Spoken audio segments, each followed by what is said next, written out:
Something strange is happening to Earth.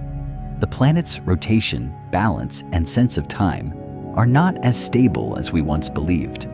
Forces deep inside Earth, changes on the surface, the atmosphere, the moon, and even human activity are all quietly affecting how our world moves.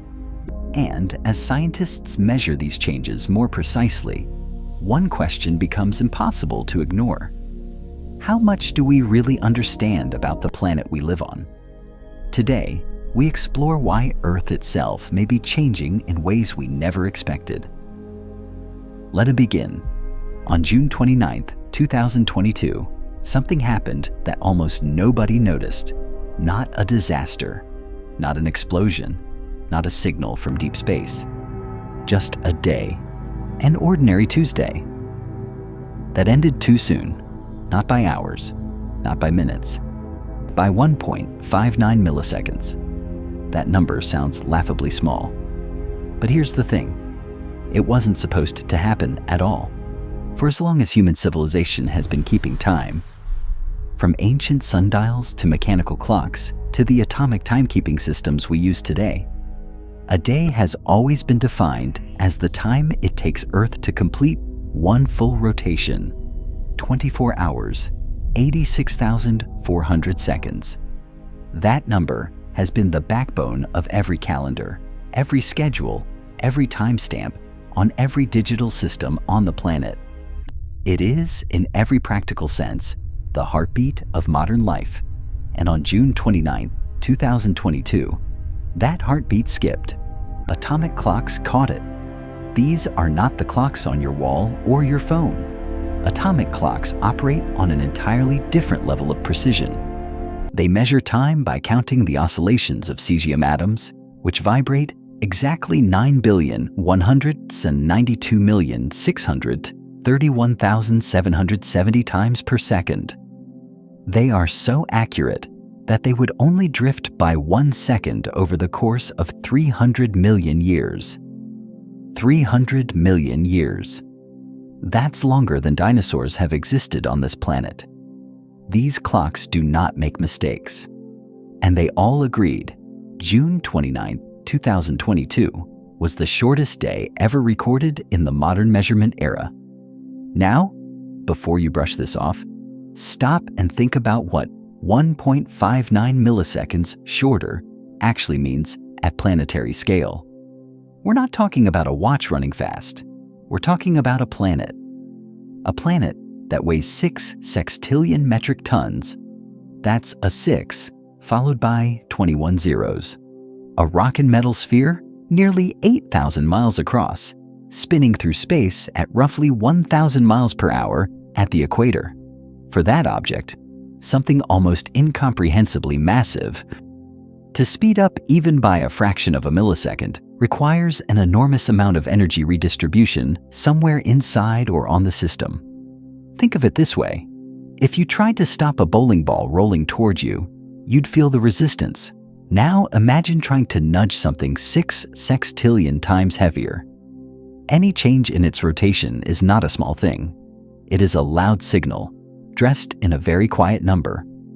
And here's what makes June 29th even stranger. It didn't come alone.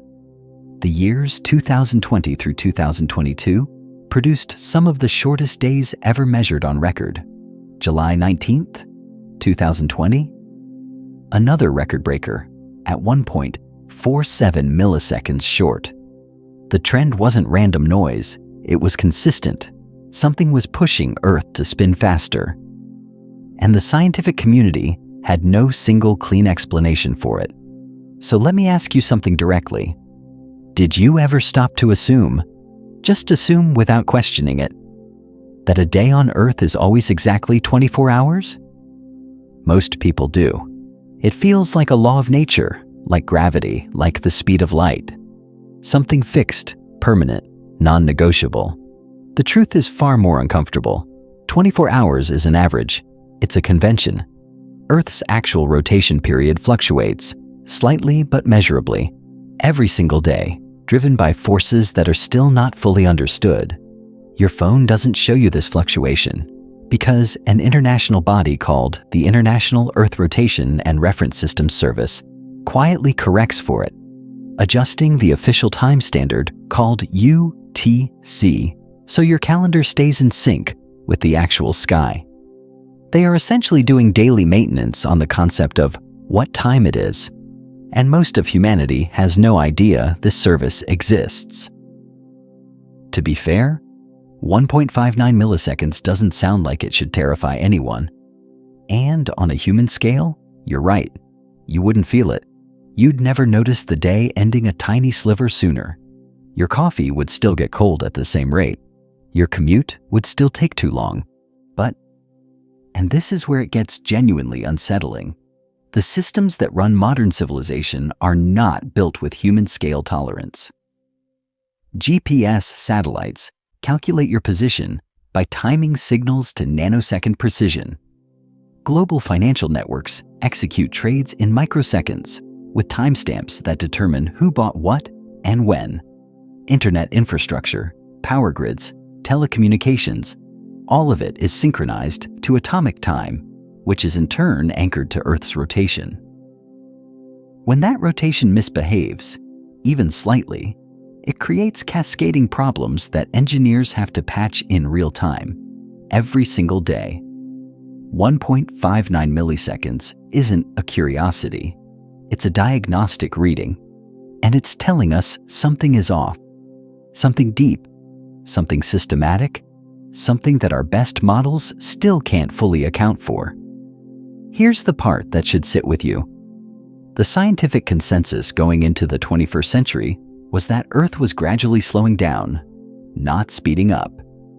The moon's gravitational pull was supposed to be applying a slow, steady brake on our planet's rotation, adding roughly 1.4 milliseconds to the length of a day every single century. That was the expected trend, measured, predictable, well understood. Then the 2020s arrived, and the planet started doing something it wasn't supposed to do. Your boss still won't accept Earth rotated too fast as a reason you were late to the 9 a.m. meeting. But someone, somewhere, really does have to explain what's going on. But this is just the symptom. The machine causing it sits much deeper, nearly 3,100 miles straight down beneath your feet. Deep beneath your feet, past the crust you stand on, past the thick layer of slowly churning rock called the mantle, there is something most people never think about. A solid iron ball roughly the size of the moon, spinning inside the Earth, independently, on its own terms, at its own pace. This is Earth's inner core, and it is not doing what we thought it was doing. For decades, geophysicists believed the inner core rotated slightly faster than the rest of the planet, a phenomenon called superrotation. The idea was that it spun ahead of the surface by a small but consistent margin, lapping the planet roughly once every few hundred years. It was one of the more elegant discoveries in deep Earth science. It was also, apparently, not the whole story. In 2023, a study from the University of Southern California, published in the journal Nature Geoscience, delivered a result that rattled the geophysics community. The inner core had slowed down significantly, and not just slowed. The data suggested it may have come to a near standstill relative to the mantle, and could even be in the early stages of reversing direction. Rotating backward, relative to the surface you're standing on right now. Let that image settle for a moment. The solid iron heart of our planet, roughly 1,500 miles across, appears to have changed its rotational behavior, possibly flipping direction. And this process may have begun sometime around 2010. Now, how do scientists see something buried 3,100 miles underground with no way to physically reach it? They use seismic waves, the energy pulses released by earthquakes, as natural X-rays. When a major quake occurs, seismic waves travel through the entire planet, including straight through the inner core, and are detected by seismograph networks on the opposite side of the Earth. By comparing how the same waves from similar earthquakes traveled through the inner core at different points in time, scientists can detect subtle changes in the core's rotation. It is extraordinarily precise work, done with data stretching back decades. And the signal was clear. Something had shifted. Can you picture it for a second? Right now, as you're reading this, 3,100 miles beneath wherever you're standing, there is a ball of solid iron larger than the moon, moving to its own rhythm. And we are only just beginning to understand what happens when that rhythm changes. The connection to Earth's surface rotation runs through the outer core, a layer of liquid iron and nickel sitting between the inner core and the mantle. Think of the outer core as a massive bearing. But instead of steel balls in a ring, it's a churning ocean of electrically conductive molten metal. This liquid layer doesn't just passively separate the inner core from the mantle. It transfers forces between them. When the inner core shifts its rotational behavior, the outer core transmits that change through complex electromagnetic and fluid dynamic interactions upward into the mantle and ultimately into the rotation of the planet's surface. Here's the analogy that makes this click. Imagine a hollow rubber ball with a spinning gyroscope mounted inside it. If you change the speed or direction of that internal gyroscope, the outer ball responds. It doesn't respond identically, and not instantly. The dynamics are complicated by friction, fluid behavior, and the enormous scale involved. But the connection is real. What happens in the center influences what happens on the surface. That is exactly what geophysicists believe is occurring with Earth right now.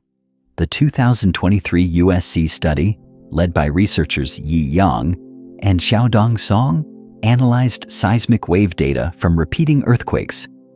Quakes that occur in almost the same location with almost the same magnitude, acting like repeated pulses through the same path inside the Earth. By measuring how wave travel times through the inner core had changed from the 1980s through 2023, they traced a clear deceleration pattern. The inner core appears to have been slowing since roughly 2010, and the timing of that slowdown has led several research teams to suggest it may be linked to observable changes in Earth's surface rotation, including the unusual acceleration trend recorded at the surface in recent years. The mechanics are this. When the inner core slows relative to the mantle, the angular momentum of the system has to be redistributed, and some of that redistribution ultimately shows up as a subtle change in how fast the outer planet spins. Not a dramatic lurch, not something you'd feel, but enough to shift the length of a day by fractions of a millisecond. Exactly the kind of fluctuations that atomic clocks have been recording. It is, in a very literal sense, a change in the planet's heartbeat propagating outward. Turns out Earth is a lot like us. The heart beats irregularly, the rhythm shifts without warning, and nobody can quite explain why. But here is the critical thing to understand. The inner core is not acting in isolation. It is part of a layered, interconnected system. And every layer of that system, from the liquid outer core to the solid mantle to the thin crust at the surface, is coupled to every other layer in ways that are still being mapped out by science. The inner core drives change, but the mantle records it, and the surface, where every city, every satellite, every GPS receiver exists, is where the consequences ultimately arrive. What we are witnessing is not a malfunction. Earth's interior has always been dynamic, always been in motion. But the pace and direction of that motion is not fixed. It changes. And when it changes, the planet we think we know so completely, the one with its reliable 24-hour days and its stable rotation, turns out to be something considerably less predictable. But the inner core is only one piece. What's happening right on the surface is even more unsettling. Greenland is bleeding. Every single year, Greenland loses an average of 280 billion tons of ice, not gradually in some imperceptible geological way. Measurably, consistently, relentlessly, year after year, after year. Antarctica adds another 150 billion tons on top of that. These are not estimates pulled from climate models or extrapolated from ground surveys. These are direct measurements from NASA's GRACE satellite mission, Gravity Recovery and Climate Experiment, a pair of satellites that tracked Earth's gravitational field with enough sensitivity to detect changes in ground-level mass from orbit. When ice disappears from Greenland, gravity weakens slightly in that region. The satellites feel it. The numbers come back. The data is unambiguous. But here is what the headlines about sea level rise almost never tell you. All that melting ice isn't just raising the oceans. It's doing something to the planet's rotation that most people have never heard of. Something governed by a law of physics so fundamental, so universal, that it applies equally to spinning tops, gymnasts on a balance beam, and planets orbiting stars across the galaxy. Conservation of angular momentum. If you've ever watched a figure skater pull their arms tight against their body and suddenly accelerate into a blur of rotation, then slowly extend their arms outward and watch themselves decelerate, you already understand the essential mechanism. The skater doesn't apply any new force. They don't push off the ice again. They simply move mass closer to or farther from the axis they're spinning around, and the rotation rate responds accordingly.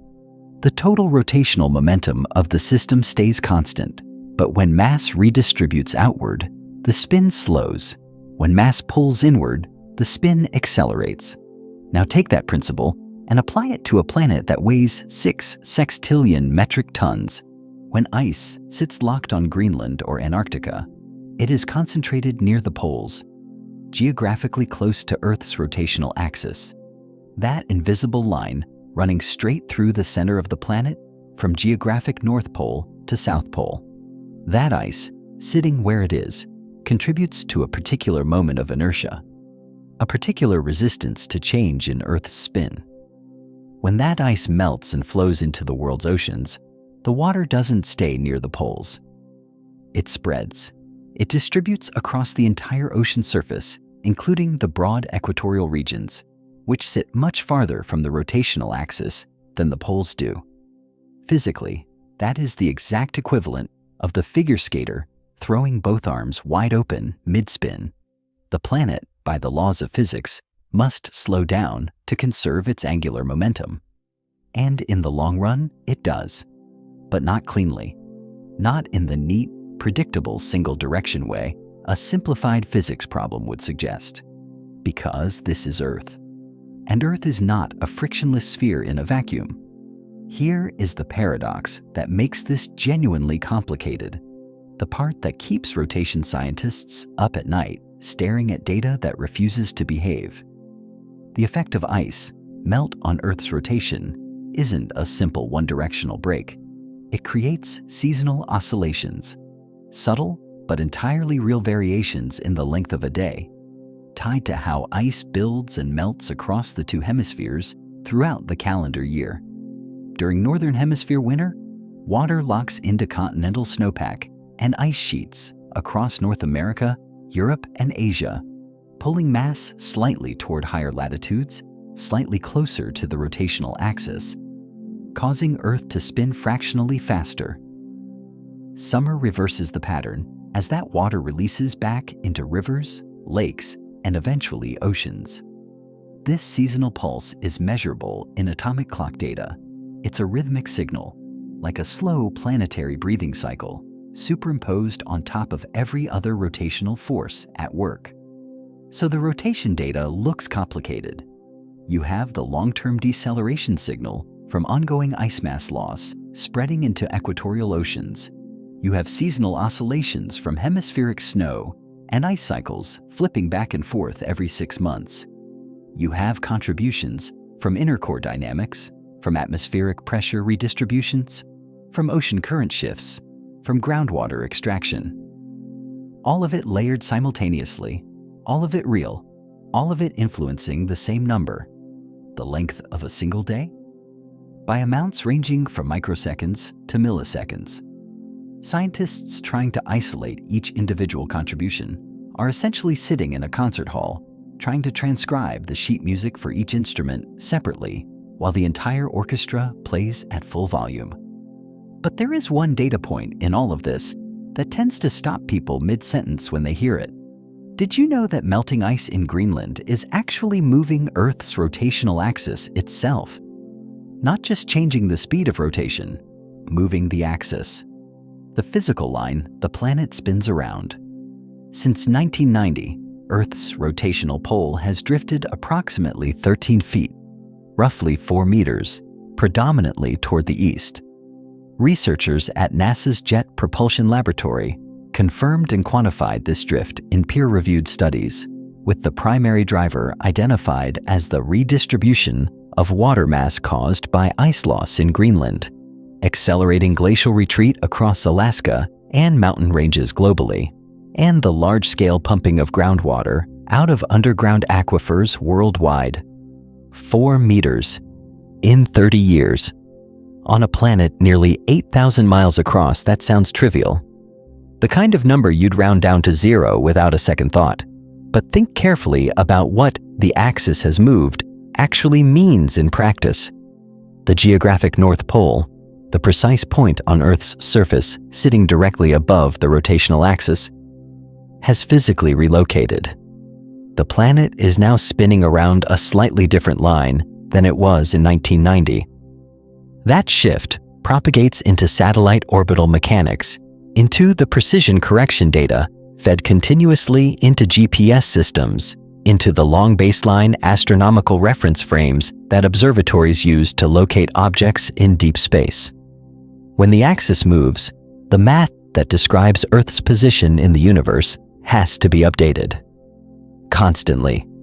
We spend enormous energy worrying about rising seas, swallowing coastlines, about storm surges and flooded cities.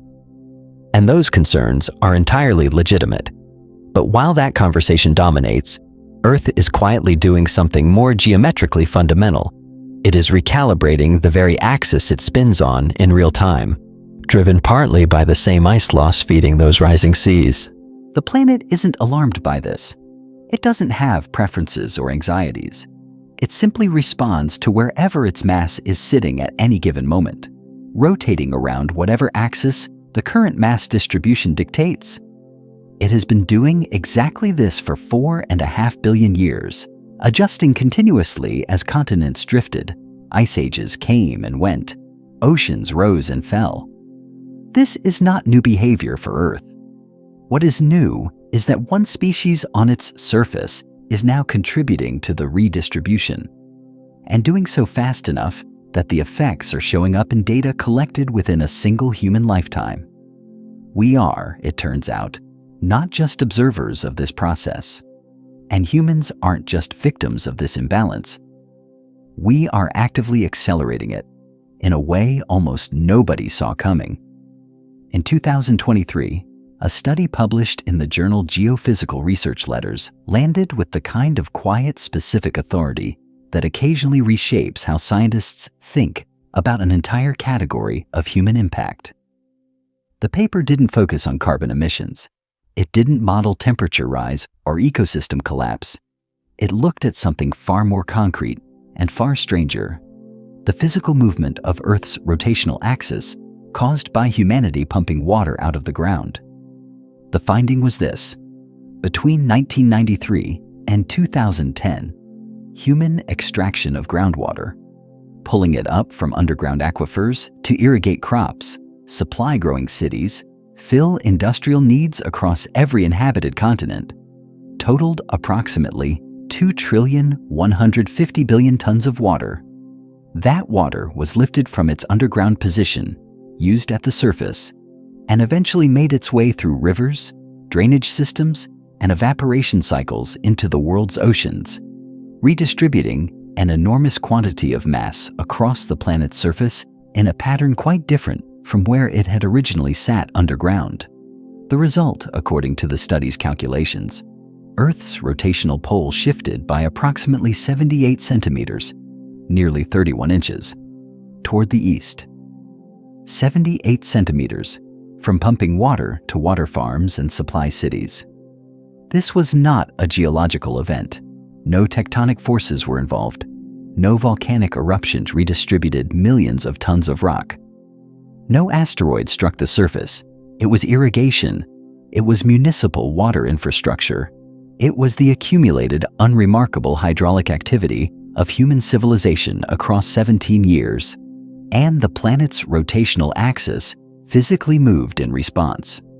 The physics, once explained, follows the exact same logic as the ice melt story from the previous chapter.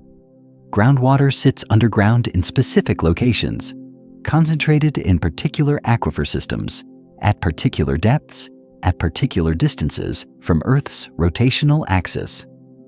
Those locations are not uniformly distributed around the globe. Major aquifer systems sit at specific latitudes, at specific distances from the equator, and therefore at specific distances from the axis Earth spins around. When you extract that water, and it eventually distributes into the global ocean system, spreading broadly across the surface, including equatorial regions far from where the water originally sat, you have moved a massive quantity of mass from one geometrically specific position to another. Change the mass distribution of a spinning object, and you change the axis it spins around. The principle is identical to what melting ice does, just driven by human pumps rather than warming temperatures, and groundwater is far from the only mechanism through which human engineering has been quietly rewriting Earth's rotational dynamics.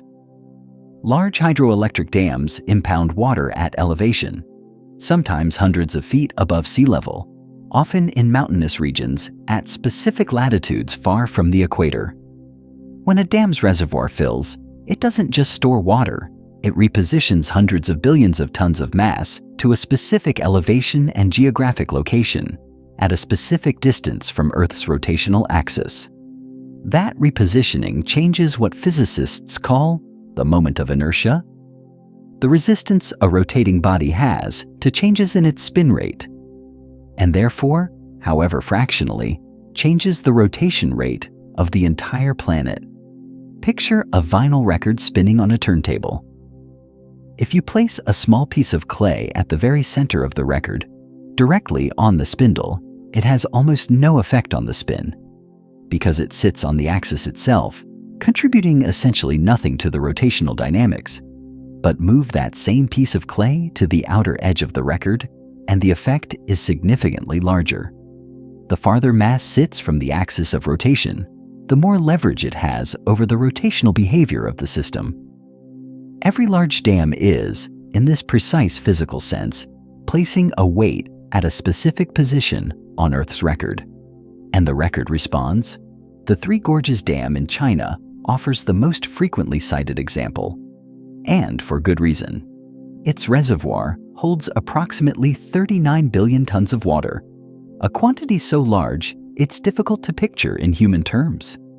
NASA physicists calculated that the Three Gorges Dam alone, by repositioning that mass, lengthens a day by 0.06 microseconds and shifts Earth's rotational poles by approximately 2 centimeters. One dam, one structure, built by human hands over the course of roughly 17 years of construction. Now consider that there are more than 57,000 large dams currently operating around the world. No single dam triggers a crisis. No individual pumped aquifer tilts the planet into instability. The effect of any one structure in isolation is minuscule by any practical measure.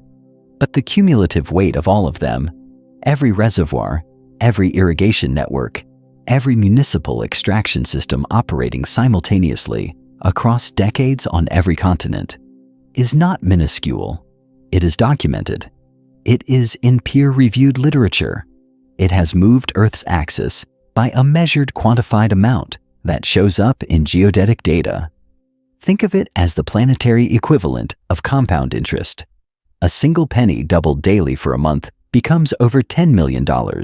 A single dam shifting Earth's poles by 2 centimeters, multiplied across 57,000 dams operating over decades, becomes a measurable drift in the axis of the planet. Small forces, applied with relentless consistency over sufficient time, accumulate into consequences that operate at scales we barely have language for.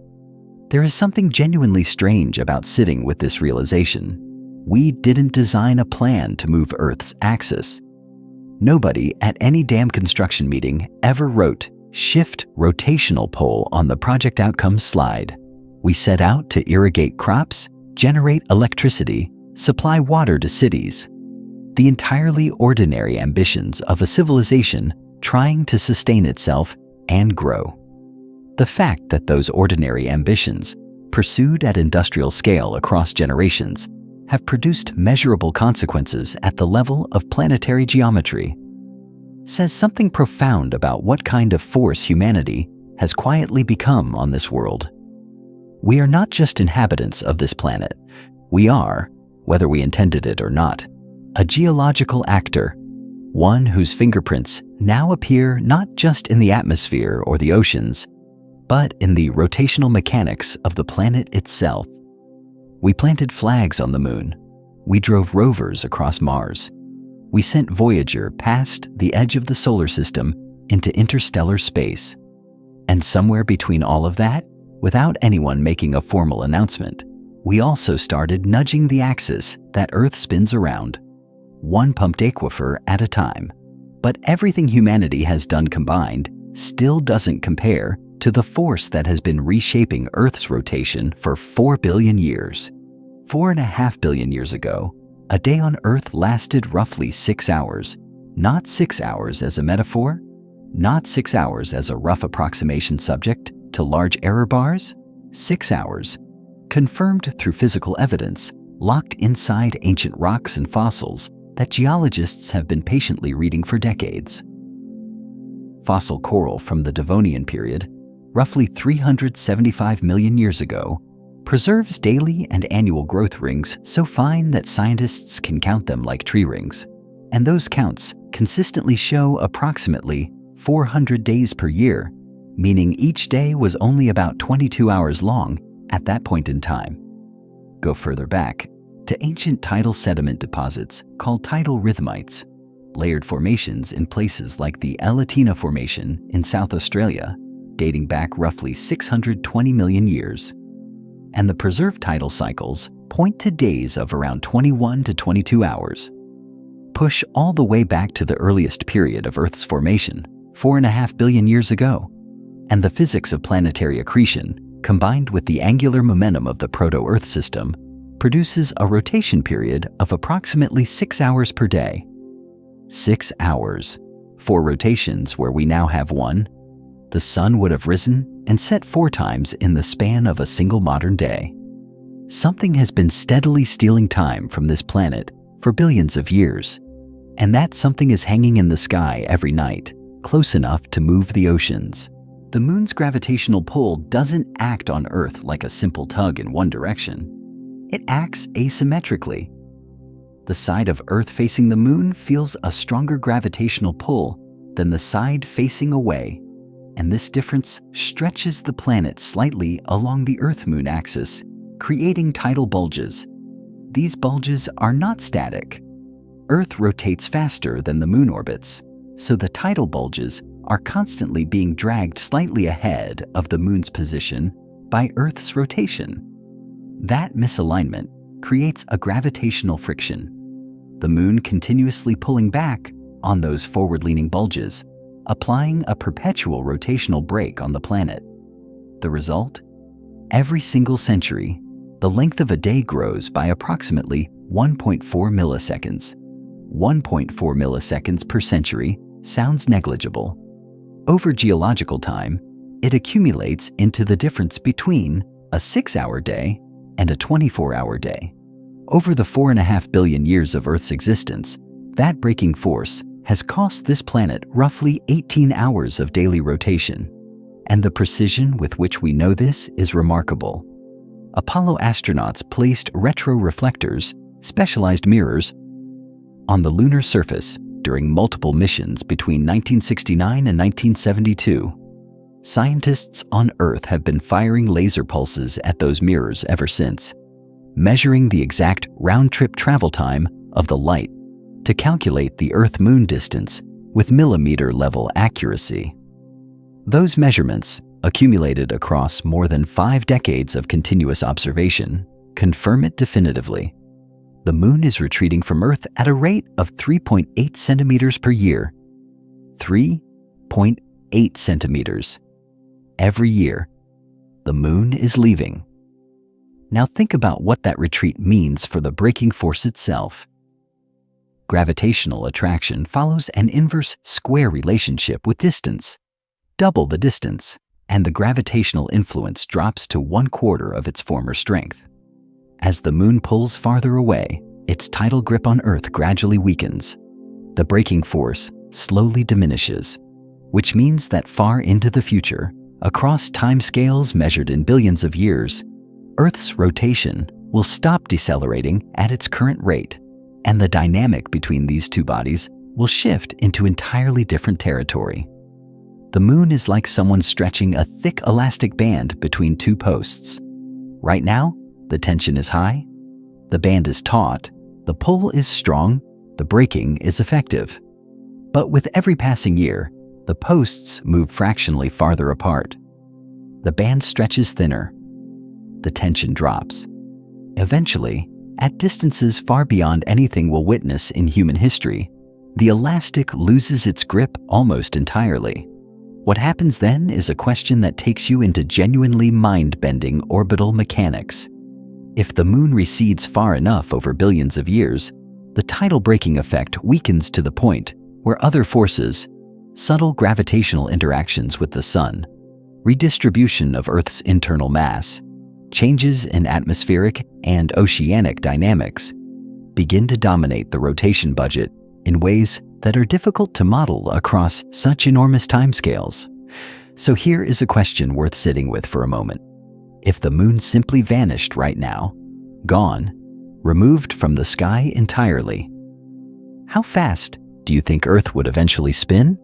Without the Moon's tidal brake, Earth's rotation would no longer be decelerating at 1.4 milliseconds per century.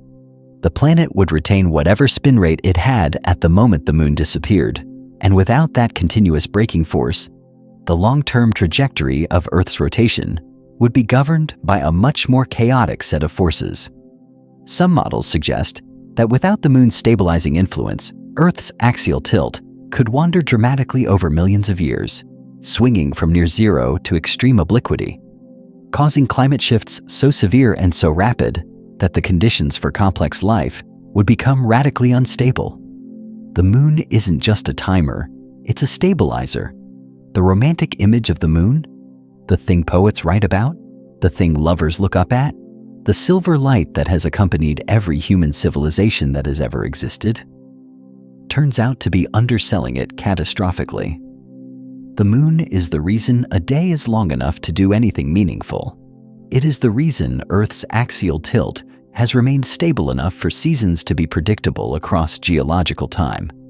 It is, in a very direct physical sense, the reason complex life had a stable enough environment to evolve over hundreds of millions of years. The Moon isn't just beautiful. It's been the only thing giving us enough hours in a day to matter. And what makes the current moment in Earth's rotational story genuinely strange is that this ancient, reliable braking force, operating predictably for 4.5 billion years, appears to be running into something it didn't account for. All the forces we've covered, the inner core's shifting rotation, the redistribution of ice mass, the axis drift from human groundwater use, they are all pushing back against or interacting with the Moon's long-term deceleration in ways that produce the kind of anomalous acceleration recorded in 2020 and 2022. The greatest time thief in the universe has been slowing this planet's clock for longer than complex life has existed. And right now, for reasons science has not fully untangled, the clock is running fast anyway. So all of this chaos, faster, slower, shifting axis, it is breaking something very specific and very modern that you use every single day. The entire global GPS system was built on an assumption. A reasonable assumption, a practical assumption, one that has served navigation technology well for decades. But an assumption nonetheless. That assumption is this: Earth rotates at a consistent, predictable rate, and the geometry of that rotation can be modeled accurately enough to calculate positions on the surface to within a few meters. For most of GPS history, that assumption held up well enough. The errors introduced by rotational irregularities were small, manageable, correctable. Engineers built compensation systems into the architecture. Life went on. Planes landed, ships navigated. Drivers followed turn-by-turn directions without any awareness that something complicated was happening behind the scenes to keep those directions accurate. But the rotational anomalies of the 2020s, the record-breaking short days, the axis drift, the unpredictable fluctuations in spin rate, have pushed that compensation system harder than it was originally designed to be pushed. And the way GPS actually works, at a fundamental level, makes it acutely sensitive to exactly the kind of irregularities Earth has been producing. A GPS receiver calculates your position by measuring how long it takes signals to arrive from multiple satellites simultaneously. Each satellite broadcasts a timestamp. Your receiver compares those timestamps, calculates the tiny differences in signal travel time, and triangulates your location from the geometry of the satellite's known positions. The entire calculation depends on knowing, with extraordinary precision, where each satellite is in space at the exact moment it transmits its signal. Satellite positions are calculated relative to a reference frame anchored to Earth's surface. When Earth's rotation rate changes, even by a fraction of a microsecond per day, the relationship between the satellite's orbital position and the ground-based reference frame shifts. The satellite is where the math says it should be, but the ground beneath it has rotated slightly, more or slightly less than expected. That mismatch translates directly into position error. Every microsecond of rotational discrepancy introduces a positioning error of roughly 1,400 miles per hour, times that time difference, which, even at the scale of microseconds, produces errors of meters if left uncorrected. Tens of meters of GPS error, accumulated silently, invisibly, in the background of every navigation calculation on Earth. The institution that prevents this from happening is one most people have never heard of. The International Earth Rotation and Reference Systems Service, IERS, headquartered in Paris, operates a global monitoring network that continuously measures Earth's actual rotation rate by observing extremely distant astronomical objects.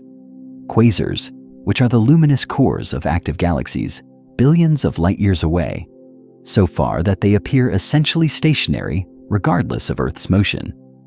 By precisely timing when radio signals from these quasars arrive at radio telescope arrays distributed across multiple continents, a technique called Very Long Baseline Interferometry. IERS can determine Earth's actual rotation rate to within microseconds.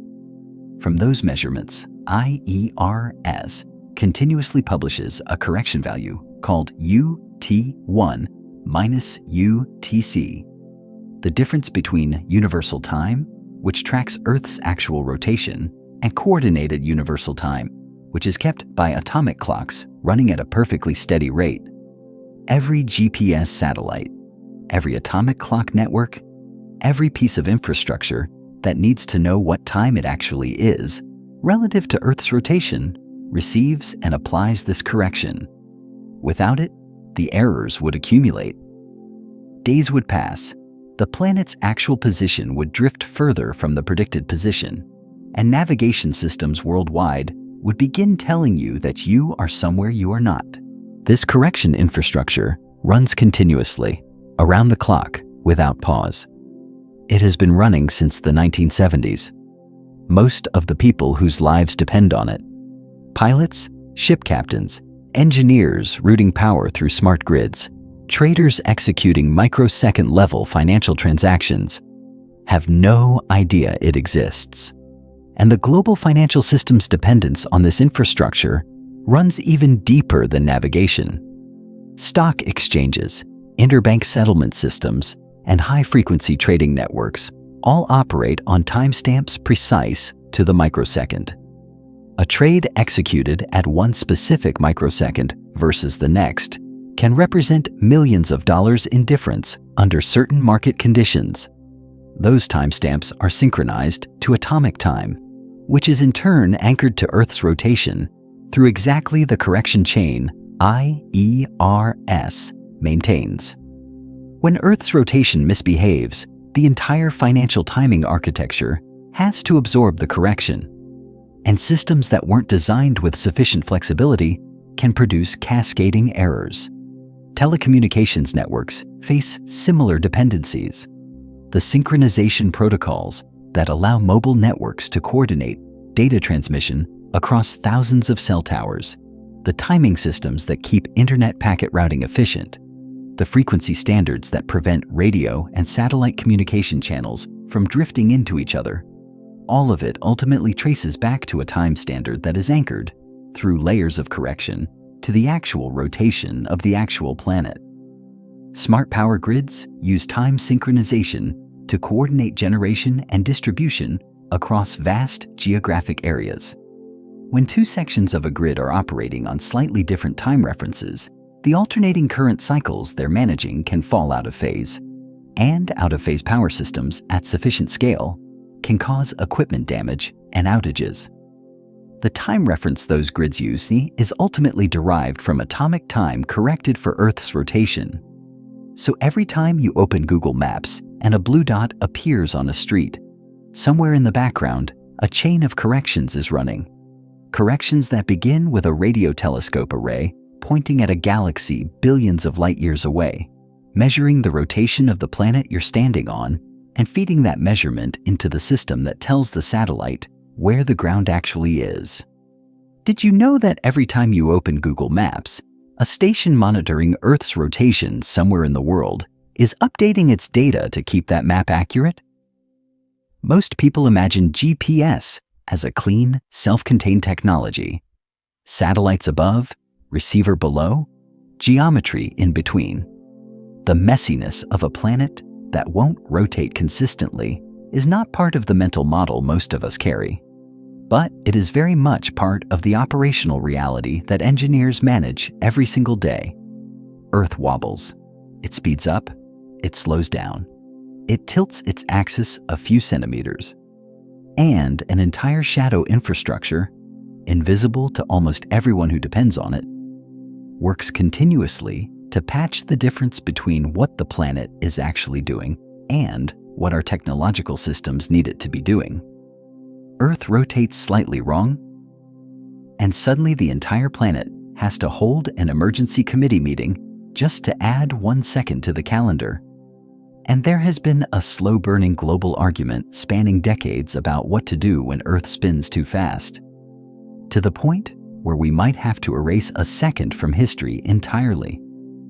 Since 1972, the keepers of official global time have added extra seconds to the clock 27 times.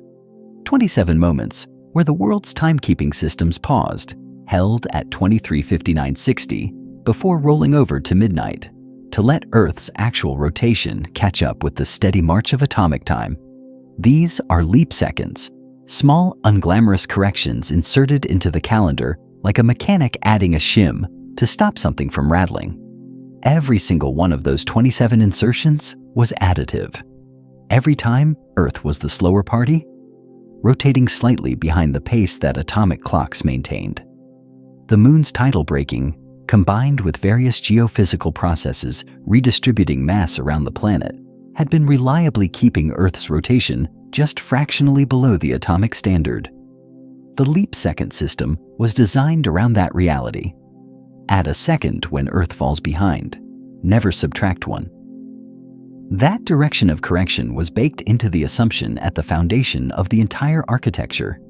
Then came 2020, and the planet stopped following the script. The string of record-short days that began around 2016 and accelerated through 2020 through 2022, didn't just set records for brevity. They created, for the first time in the history of the leap-second system, a genuine operational problem in the opposite direction. Earth was no longer falling behind atomic time. It was running ahead, and if that trend continued long enough, the accumulated difference between UTC, atomic time, and UT1, Earth's actual rotational time, would cross the threshold in the wrong direction. Instead of needing to add a second, timekeepers would need to subtract 1, a negative leap second. Something that has never happened. Something the system was explicitly not built to handle. The technical consequences of a negative leap second would cascade through digital infrastructure in ways that engineers have described, without significant exaggeration, as potentially catastrophic. Computer systems track time as a continuously increasing number. Seconds elapsed since a reference point, counting always upward, never backward, never repeating. The entire architecture of networked computing assumes time is monotonic. It only ever goes forward. Software systems use timestamps to sequence events, resolve conflicts between simultaneous operations, determine the order of database transactions, and synchronize distributed processes across servers in different locations. A negative leap second would require clocks to jump from 23:59:58 directly to 000000, skipping 23:59:59 entirely. For any system that assumes no second is ever repeated or skipped, that represents a logical impossibility. A moment that by the clock's count never existed. Distributed systems that need to agree on the sequence of events would disagree about what happened in that window. Database transactions could be recorded out of order. Automated processes timed to execute at specific intervals could trigger twice, or not at all. Cryptographic certificates with second-level timestamps could become temporarily invalid. Meta, the parent company of Facebook, Instagram, and WhatsApp, published a detailed technical analysis making the case that a negative leap second would cause what engineers call a race condition across global server infrastructure, a situation where multiple processes simultaneously try to act on conflicting time information, producing unpredictable and potentially unrecoverable system states. Meta's engineers weren't being dramatic. The positive leap second inserted on June 30th, 2012 already caused significant outages at Reddit, LinkedIn, Qantas Airlines, and several other major platforms. And that was an addition, not a subtraction. Adding is the operation systems were built for. Subtracting is the one they weren't. The International Telecommunication Union, an ITU, convened to address this problem at its World Radio Communication Conference in November 2022. After years of debate among timekeeping bodies, technology companies, scientific institutions, and national standards agencies from dozens of countries, the conference voted to suspend the insertion of leap seconds, positive or negative, until the year 2035. No new leap seconds until then, regardless of how Earth's rotation behaves. Think about what that decision actually represents. An international body of governments and scientific institutions looked at the problem of Earth's unpredictable rotation, looked at the fragility of the global digital infrastructure that depends on a stable time standard, and decided the least dangerous option was to simply freeze the definition of global time for over a decade and deal with the growing divergence between atomic time and Earth's actual rotation later. They didn't solve the problem. They postponed it with a formal international vote. By 2035, the accumulated gap between UTC and UT1 could reach a level that requires a much larger correction than any single leap second could address, depending on how Earth's rotation evolves over that period. The can has been kicked down the road, and the road ends in 2035. So, do you think deleting 1 second from the calendar could actually crash the internet? The engineers who work on global time infrastructure don't think that's an outlandish question. They think it's the right question, asked too late by most people who should have been asking it years ago. Humanity has decoded the human genome. We have built machines that can process billions of calculations per second. We have sent probes to the edge of the solar system and beyond. And yet the question of what to do with a single extra, or missing, second caused by a planet that won't rotate at the rate we'd prefer, has produced decades of international disagreement, emergency votes at global telecommunications conferences, and public warnings from some of the largest technology companies on Earth. The universe doesn't negotiate. It doesn't care that our software was written for time that only moves forward. It doesn't adjust its physics to accommodate our infrastructure choices. Earth spins at whatever rate the sum of its internal and external forces produces. And the gap between that rate and the steady atomic clock definition of a second is a problem that belongs entirely to us. But this war with time is only the surface layer. Underneath it, the atmosphere and weather are quietly joining the planet's rotation game in a way nobody expected. Earth's atmosphere weighs approximately 5.15 quadrillion tons. Say that number slowly. 5.15 quadrillion tons of gas. Nitrogen, oxygen, argon, water vapor, carbon dioxide, wrapped around the planet in a layer that thins from dense sea level pressure to near vacuum at the edge of space. That atmosphere is not sitting still. It is in constant, turbulent, uneven motion, jet streams racing at hundreds of miles per hour, pressure systems building and collapsing over days, trade winds circling the tropics with seasonal consistency, polar vortices spinning down from the Arctic with enough force to drive cold air deep into the continental United States. All of that motion has mass, and mass in motion, distributed unevenly across the surface and atmosphere of a rotating planet, exerts forces on that planet's rotation. The atmosphere is not a passive passenger riding on Earth's spin.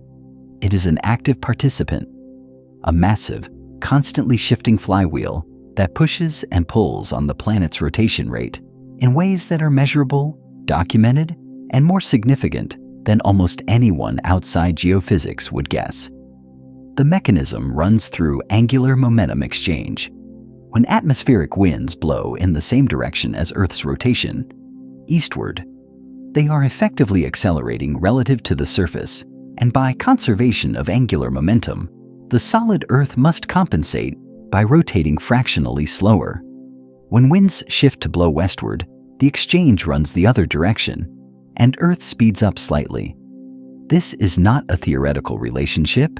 It is measured continuously by IERS using the same very long baseline interferometry network that tracks Earth's rotation for GPS correction purposes, cross-referenced against atmospheric angular momentum data from global weather modeling systems. The numbers are small at any given moment, fractions of a millisecond per day from atmospheric forcing alone. But the signal is clean and consistent.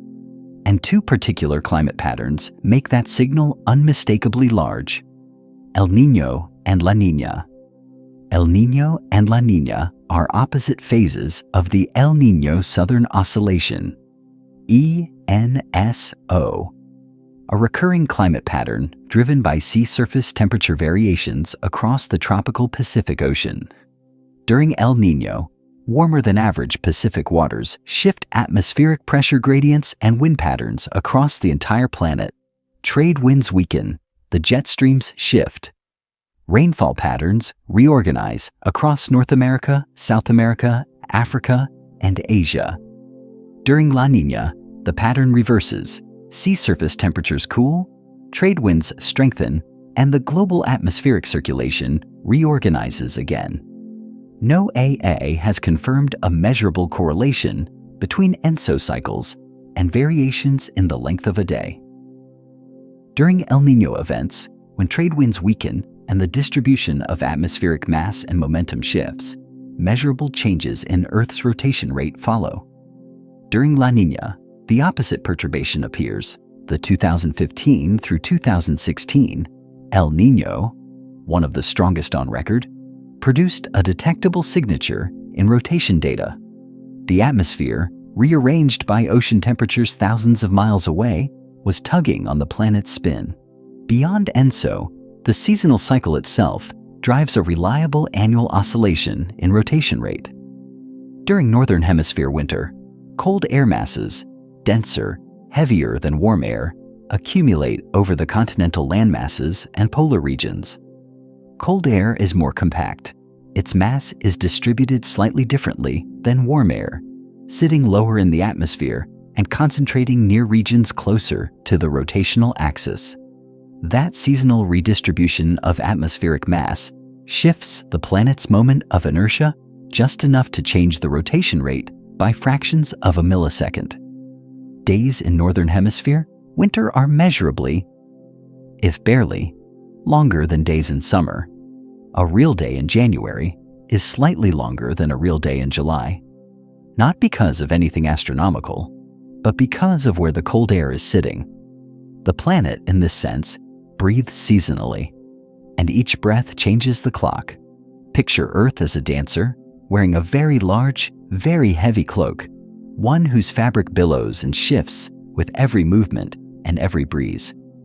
When the cloak swirls outward with the wind, it slows the dancer. When it wraps inward, the dancer accelerates. The dancer has no direct control over the cloak's behavior. It responds to forces the dancer cannot fully command. That is the relationship between the solid Earth and the 5 quadrillion-ton atmosphere draped around it. The planet spins, the atmosphere redistributes, the spin responds, and the atmosphere redistributes again in response to that change. It's a continuous feedback loop, playing out every second of every day at planetary scale. Have you ever thought that a major storm system over the Pacific Ocean could actually affect the length of a day? Most people instinctively feel that weather and planetary rotation belong to completely different categories, one small and local, one vast and cosmic. That instinct is wrong. A sufficiently large, sufficiently organized shift in global wind patterns carries enough angular momentum to register in precision rotation measurements. The 2012 sudden stratospheric warming event, a dramatic disruption of the polar vortex over the Arctic, produced a detectable perturbation in Earth's rotation data within days of the event. The stratosphere, barely thought about by most people, punched the planet's rotation hard enough for atomic clocks to notice. Weather doesn't just ruin picnics, it's been quietly editing the planet's calendar the entire time. What makes this atmospheric forcing particularly consequential right now is the direction climate change is pushing it. As global temperatures rise, atmospheric circulation patterns are reorganizing at scales and speeds that have no parallel in the modern measurement record. The Arctic is warming roughly 4 times faster than the global average, a phenomenon called Arctic amplification. That disproportionate warming is weakening the temperature gradient between the poles and the tropics, which is the fundamental driver of jet stream behavior. A weaker temperature gradient produces a more erratic, more meandering jet stream, one that can lock into unusual patterns for weeks at a time, producing prolonged extremes of cold, heat, drought, and flooding across entire continental regions. Each of those reorganized patterns represents a different distribution of atmospheric mass across the planet. Each different distribution exerts a different torque on Earth's rotation. As climate change accelerates and atmospheric circulation continues to shift in ways that have no historical precedent in the era of precise rotation measurement, the atmospheric contribution to rotational variability will grow more complex, more difficult to model, and more challenging to separate from the other forces already complicating the signal. The sky is not a backdrop. It is a participant, and as the sky changes, so does the length of a day. And if the atmosphere can change Earth's rotation rate, what happens when climate shifts everything at once? And the answer involves earthquakes you've never heard of. Tectonic plates have never stopped moving. Right now, beneath every city, every ocean, every mountain range on the planet, the dozen-plus major plates that make up Earth's outer shell are grinding, sliding, colliding, and diving under one another at rates of a few centimeters per year, roughly the speed at which fingernails grow. It sounds glacially slow, and on human timescales, it is. On geological timescales, it is the primary force that has reshaped every coastline, built every mountain range, and opened and closed entire ocean basins across billions of years. What gets far less attention is what plate tectonics does to Earth's rotation, the process called subduction, where one tectonic plate dives beneath another, descending into the hot mantle below, moves enormous quantities of dense, cold crustal material from the surface down into the planet's interior, repositioning mass at greater depth and, critically, at a different distance from Earth's rotational axis. Each subducting plate is essentially a continent-sized weight being relocated from one position in the rotational system to another. Change the mass distribution, change the moment of inertia, change the rotation rate. The principle is identical to everything discussed in previous chapters. The physics doesn't care whether the mass redistribution is caused by melting ice, pumped groundwater, or a slab of ocean floor sinking into the mantle. Angular momentum conservation applies regardless. But plate tectonics doesn't just redistribute mass gradually through subduction. Sometimes it does it all at once, catastrophically, in the span of minutes. On December 26, 2004, a rupture along the Sunda subduction zone off the coast of northern Sumatra released energy equivalent to roughly 23,000 atomic bombs in the span of about 10 minutes. The magnitude 9.1 earthquake, one of the most powerful ever recorded with modern instrumentation, shifted sections of the ocean floor by as much as 50 feet vertically and several tens of feet horizontally. The redistribution of mass was not subtle. NASA scientists at the Jet Propulsion Laboratory calculated the rotational consequences with precision. The 2004 Sumatra earthquake shortened the length of a day by approximately 6.8 microseconds, shifting enough mass toward Earth's rotational axis to fractionally accelerate the planet's spin. It also moved Earth's rotational pole by approximately 7 centimeters, shifting the axis around which the planet turns. 6 years and a few months later, on March 11, 2011, the magnitude 9.0 Tohoku earthquake struck off the Pacific coast of Japan, the most powerful earthquake ever recorded in Japan's history, and the fourth most powerful ever measured anywhere on Earth. The seafloor lurched, sections of the Japan Trench moved, the JPL calculations came back. The 2011 Tohoku earthquake shortened a day by approximately 1.8 microseconds and shifted Earth's rotational pole by approximately 17 centimeters. 17 centimeters. From a single earthquake that lasted approximately 6 minutes in its most intense phase. Now sit with those two events side by side. Two earthquakes separated by 6 years between them shifted Earth's rotational axis by nearly 24 centimeters and collectively stripped microseconds from the length of every day that followed them, permanently, not as a temporary fluctuation, but as a lasting adjustment to the planet's rotational state. They reset the clock, slightly but irreversibly. Every day since December 26, 2004 has been infinitesimally shorter than it would have been if that rupture had never occurred. Did you know that every major earthquake is actually resetting the planet's clock? Not metaphorically, literally. Each significant seismic event that redistributes enough mass in the right geometry produces a measurable permanent shift in Earth's rotation rate and axial position. Smaller earthquakes do the same thing at proportionally smaller scales. The planet's rotation is the cumulative sum of billions of years of seismic events, each one a tiny adjustment to the same system. Below the earthquakes, slower and far more massive, the mantle operates on its own timescale.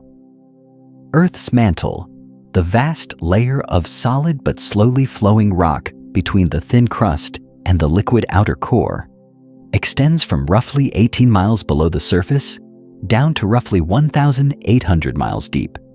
It moves at rates of centimeters per year, driven by slow convection currents generated by the temperature difference between the hot core and the cooler crust above. On human timescales, mantle convection is imperceptibly slow. On geological timescales, it is the mechanism that drives plate tectonics, builds and destroys mountain ranges, and continuously redistributes the planet's interior mass over millions of years. It was first described mathematically by American astronomer Seth Carlo Chandler in 1891, and its physical origin, primarily the non-rigidity of Earth's interior combined with ocean and atmospheric pressure loading, has been studied extensively since. The Chandler wobble doesn't stop. It is a persistent, ongoing oscillation, always present in the geodetic data, reliably completing its cycle roughly every 433 days for as long as it has been measured. Until 2017. Between 2017 and 2020, NASA JPL geodetic data showed an anomalous disruption in the Chandler wobble's normal behavior.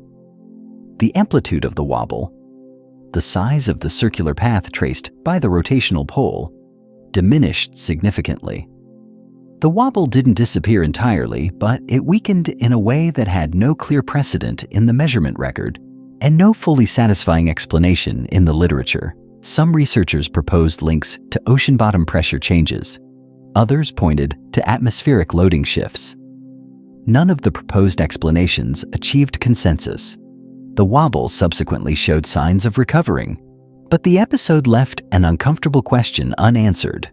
What suppressed it, and why then?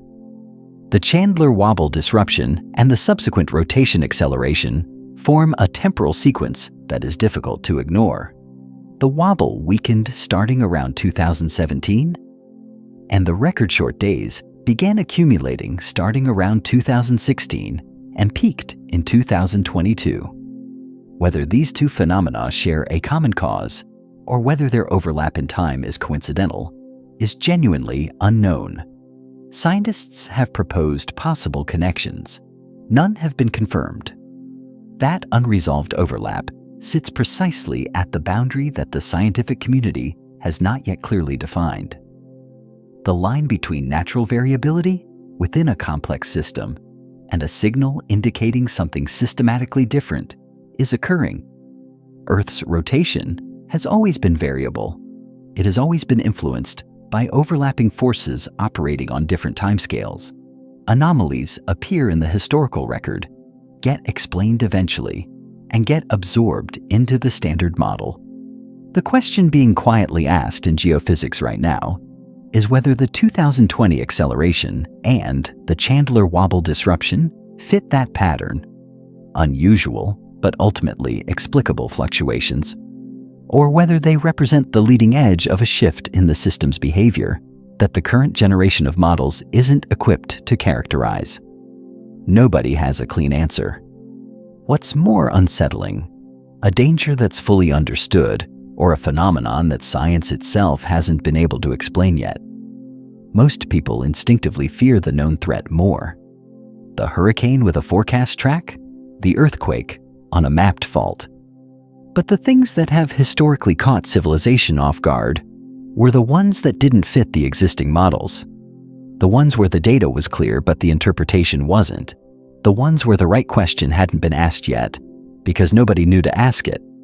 Earth's rotational behavior between 2016 and 2023 fits that description uncomfortably well. We sent robots to Mars. We have rovers driving across the surface of another planet right now, transmitting data back across hundreds of millions of miles.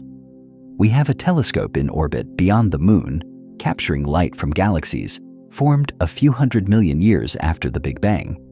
And to measure how fast our own planet is spinning, we still have to borrow light from objects 10 billion light years away, because nothing closer is stable enough to use as a reference point.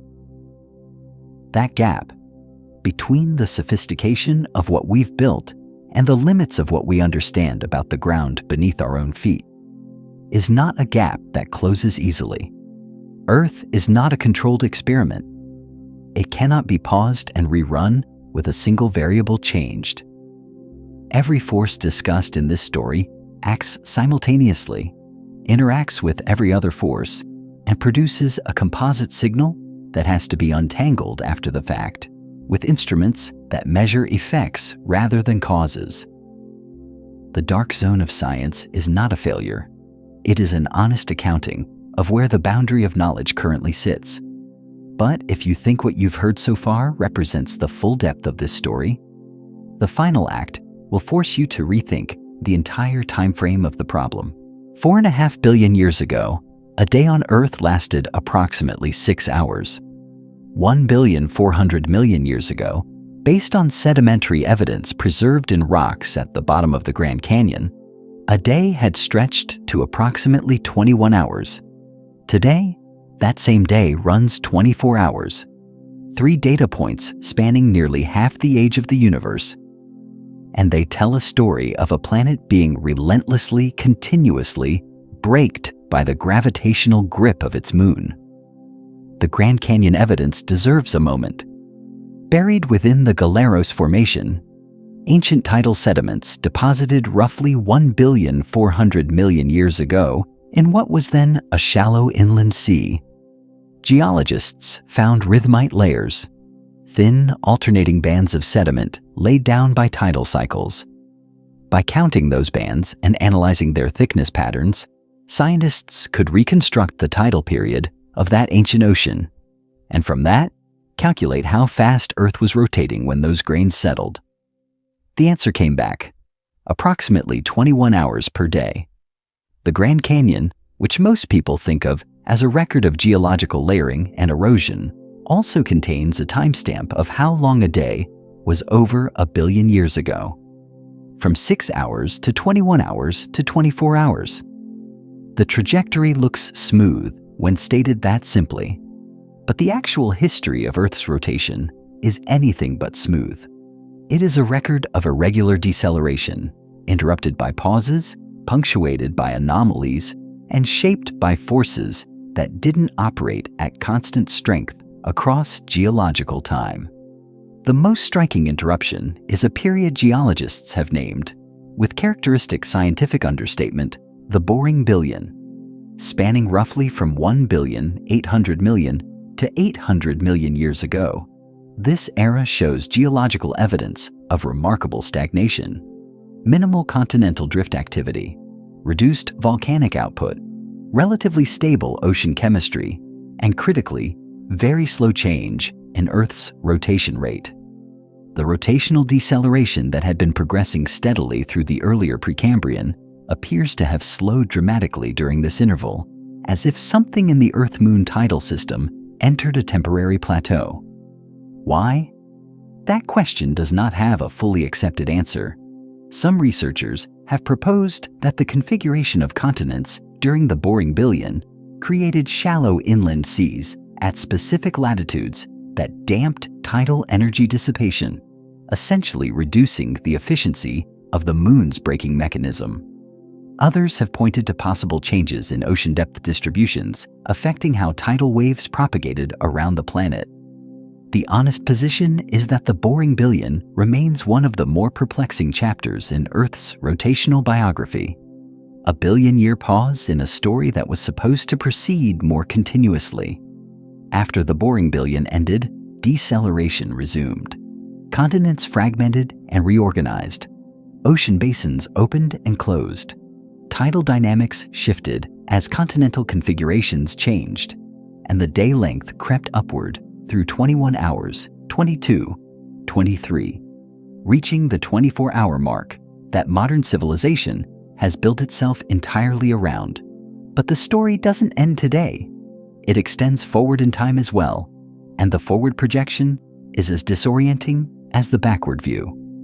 Approximately 250 million years from now, give or take the enormous uncertainties inherent in geological forecasting across that timescale, the current arrangement of continents is projected to end.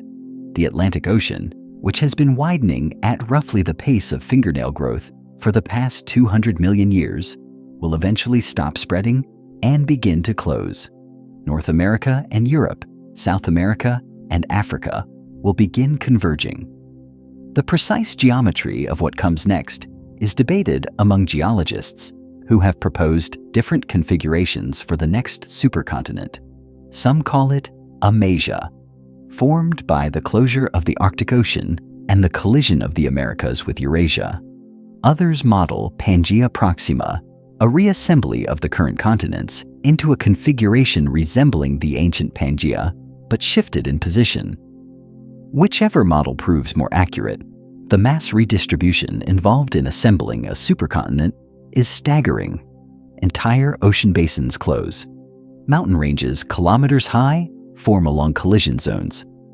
The distribution of continental mass across latitudes, Kindmeissen, and therefore the distribution of mass relative to Earth's rotational axis, changes dramatically over tens of millions of years. That mass redistribution will alter Earth's moment of inertia enough to shift the rotation rate measurably from where it stands today.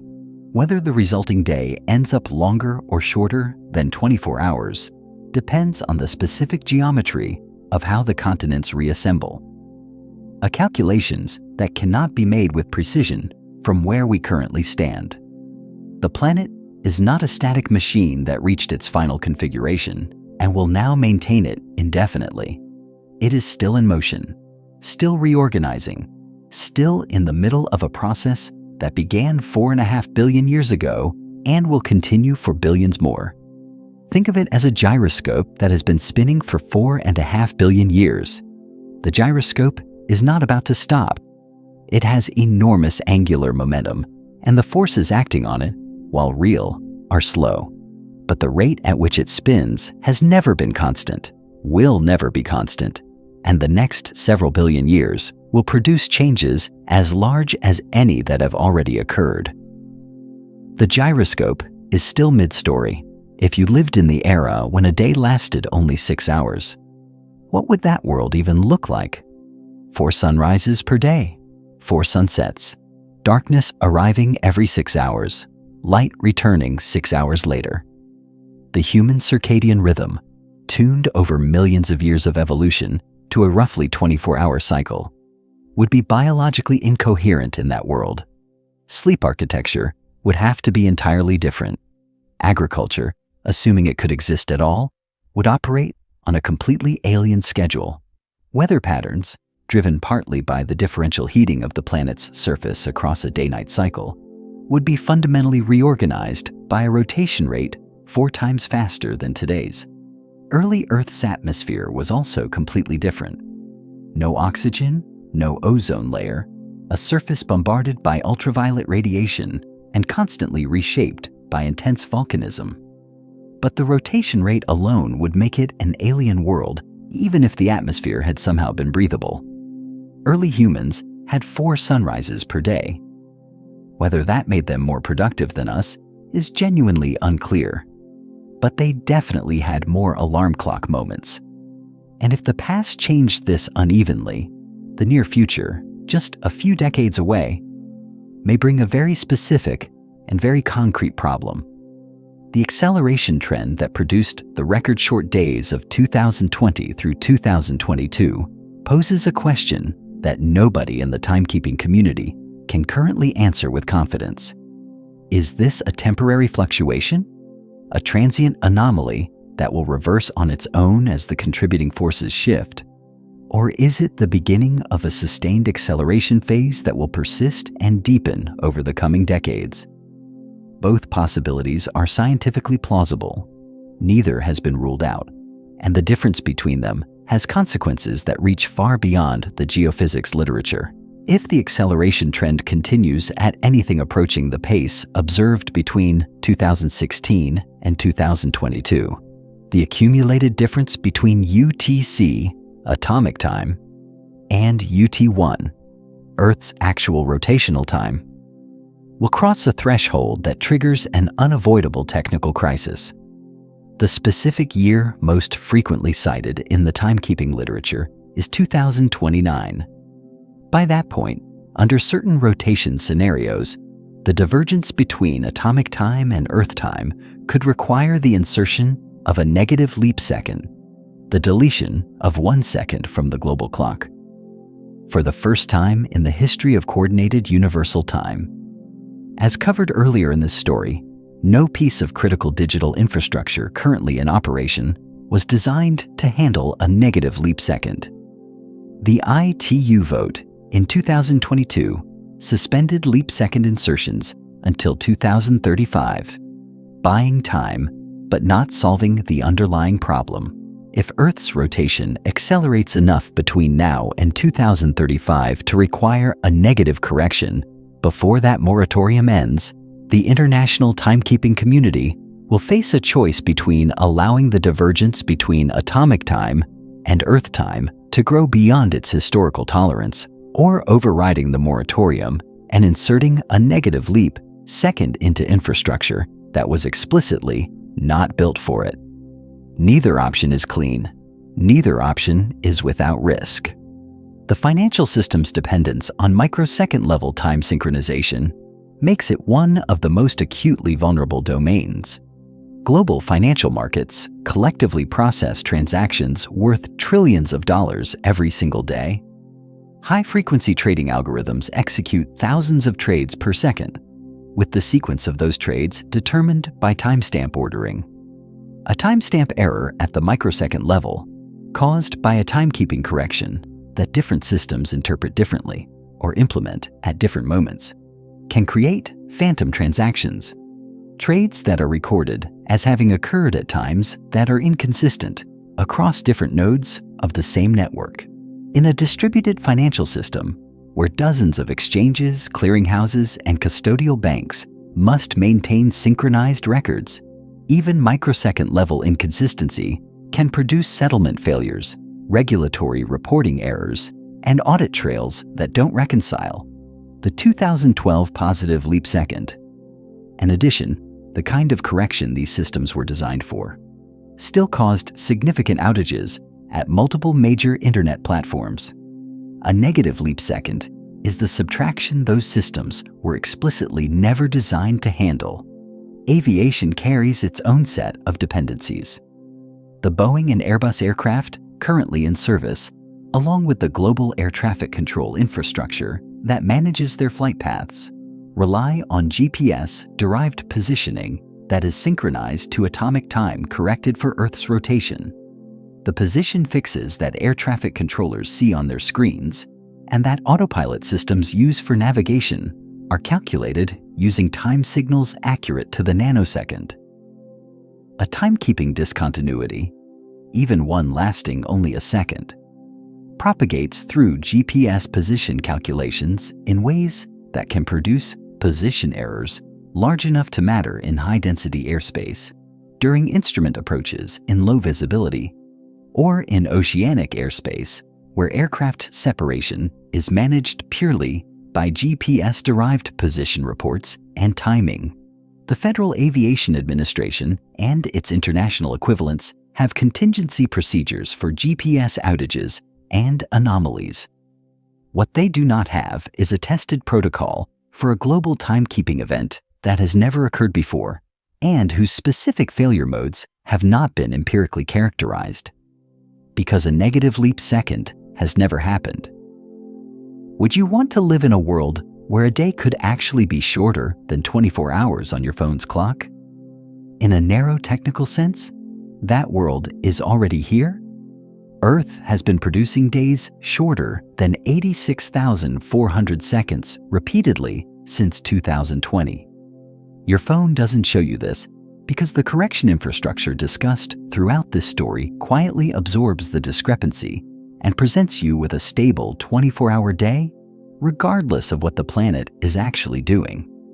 The fiction of a perfectly consistent day is is maintained by a global network of radio telescopes, atomic clocks, and international coordination bodies working continuously to paper over the gap between what Earth does and what our systems need it to do. That gap is manageable now. Whether it remains manageable depends on a question nobody can fully answer.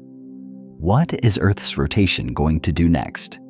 Humanity solved Y2K, a known problem with a known deadline and a known fix. The year of the negative leap second is still waiting for someone to figure out what the fix even is.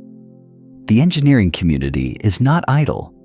Proposals to redefine UTC in a way that permanently decouples it from Earth's actual rotation, abandoning the requirement that atomic time and rotational time stay within a certain tolerance of each other, have been discussed for decades and formed the basis of the ITU 2022 decision to suspend leap seconds until 2035. The logic is that modern infrastructure no longer needs its time standard anchored to Earth's rotation for any practical purpose. What it needs is a stable, monotonically increasing time reference that never jumps or repeats. Under this view, the leap second, positive or negative, is an anachronism, a remnant of an era when timekeeping and astronomical observation were inseparable disciplines. The counterargument is that abandoning the connection between atomic time and Earth's rotation means accepting that the official global time standard will eventually drift far enough from solar time that noon in UTC no longer corresponds to the sun being near its highest point in the sky. Over centuries, the accumulated divergence between a purely atomic UTC and Earth's actual rotation would shift the conventional time of sunrise and sunset by hours. At some point, not soon, but eventually, that divergence becomes socially and practically significant in ways that are difficult to fully anticipate from the current vantage point. The universe has no opinion on this debate. Earth will rotate however its physics dictates. The argument is entirely between humans and the clocks they built. But all of these worries about technology and infrastructure are just the outer shell. The real question runs much deeper than any of that. In 1967, an international committee of scientists made a decision that most of humanity has never heard of, and that quietly changed the philosophical foundation of every clock, every calendar, and every time-stamped event in modern civilization. They redefined the second. Before 1967, the second was officially defined in astronomical terms, a fraction of the solar year, anchored to Earth's motion through space. Time, in the official sense, was literally measured by watching the planet move. But Earth's rotation is irregular, as this entire story has demonstrated. Basing the fundamental unit of time on an irregular phenomenon was becoming a practical problem as precision technology advanced, so the General Conference on Weights and Measures voted to sever that connection permanently. The new definition? 1 second equals exactly 9,192,631,770 oscillations of the radiation emitted by a cesium-133 atom, transitioning between two specific energy states. No planets, no orbits, no astronomy, pure atomic physics. From that moment forward, two entirely separate systems of time coexisted on Earth. Atomic time, TAI, Temps Atomique International, counting seconds at the fixed rate defined by cesium oscillations, marching forward with mechanical indifference to what the planet beneath it was doing. And Earth time, UT1, tracking the actual rotation of the actual planet. Irregular and unpredictable, driven by all the forces chronicled throughout this story. The leap second system exists precisely to manage the growing gap between them. But the fundamental point stands. Since 1967, time as science defines it and time as Earth experiences it have been two different things. Most people live entirely inside the fiction that these two are identical. They are not. The gap between them is small right now, a matter of seconds accumulated over decades. But it is real. It is growing in complexity, and the direction it grows depends on forces that remain partially beyond our ability to predict. What comes next in timekeeping will widen that conceptual gap even further. Optical lattice clocks, the generation of atomic clocks currently transitioning from research laboratories into practical deployment, operate not on microwave radiation from cesium atoms, but on optical frequencies, light oscillating at roughly 500 trillion times per second, compared to the cesium standard's 9 billion. Because the oscillation frequency is so much higher, the clock can divide time into finer slices and accumulate much smaller fractional errors. The precision achieved by leading optical clock laboratories, including NIST in the United States and PTB in Germany, already surpasses cesium clocks by factors approaching 100.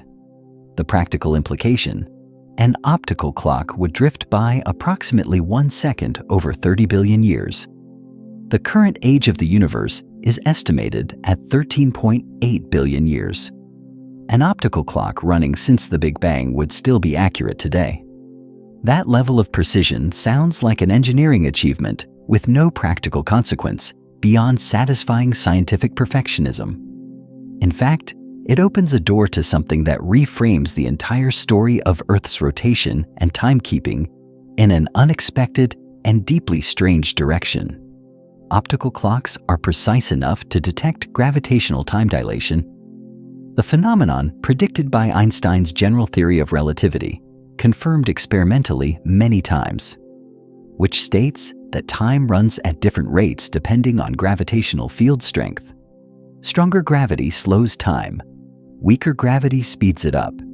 At the surface of the Earth, the difference in gravitational field strength between sea level and the summit of a mountain like Denali, approximately 20,310 feet above sea level, is small but non-zero, and optical clocks are now sensitive enough to measure it directly.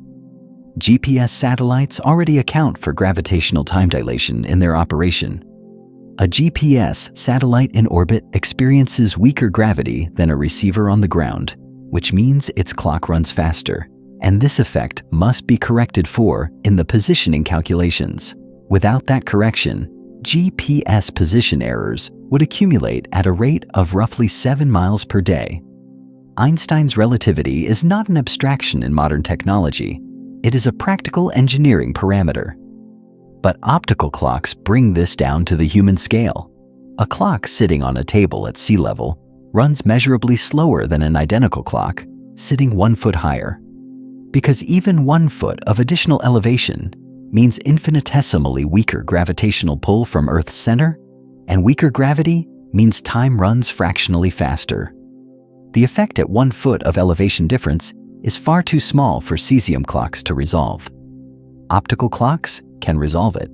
NIST researchers demonstrated this experimentally in 2010, measuring the difference in clock rate between 2 optical clocks separated by a vertical distance of approximately 1 foot.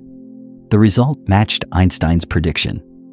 Time literally ticks at a different rate 1 foot above the floor than it does at floor level. So, if time runs faster on a mountaintop than in a valley, where would you rather live? The answer depends on whether you want more time or more life. You experience more clock seconds per biological second at higher elevation. Your clocks run faster, but your body's biochemistry runs at whatever rate it runs regardless. The additional time accumulated at mountaintop elevation over a human lifetime amounts to fractions of a microsecond. Einstein was right, but the practical consequence for choosing an apartment is not yet significant. Still, someone who lives on the top floor of a skyscraper does age fractionally faster than someone in the basement. It is a real effect. Perhaps a basement apartment has an unexpected longevity advantage that no real estate listing has ever thought to advertise. What this means at the planetary scale is more significant. As optical clocks are deployed globally over the coming decades, scientists will be able to map Earth's gravitational field with extraordinary precision simply by comparing clock rates at different locations, a technique called chronometric geodesy. The shape of the geoid, the surface of equal gravitational potential that defines sea level across the planet, will be mappable using clocks rather than satellites. Any mass redistribution that changes the local gravitational field will show up as a change in clock rate at nearby stations. Ice melting, groundwater depletion, mantle convection shifting over geological time. All of it will leave signatures in optical clock networks that future scientists will read the way we currently read seismograph data. The story of Earth's rotation and the story of time itself are converging toward a single frontier, a place where the irregularities of a spinning, wobbling, mass redistributing planet meet the quantum precision of clocks that can measure the difference in time between your head and your feet. And this is where everything we've said about Earth leads to a question that is no longer about the planet at all. Venus rotates backward, not metaphorically, not by some quirk of reference frame. Venus spins in the opposite direction from Earth, from Mars, from Jupiter, from virtually every other major body in the solar system.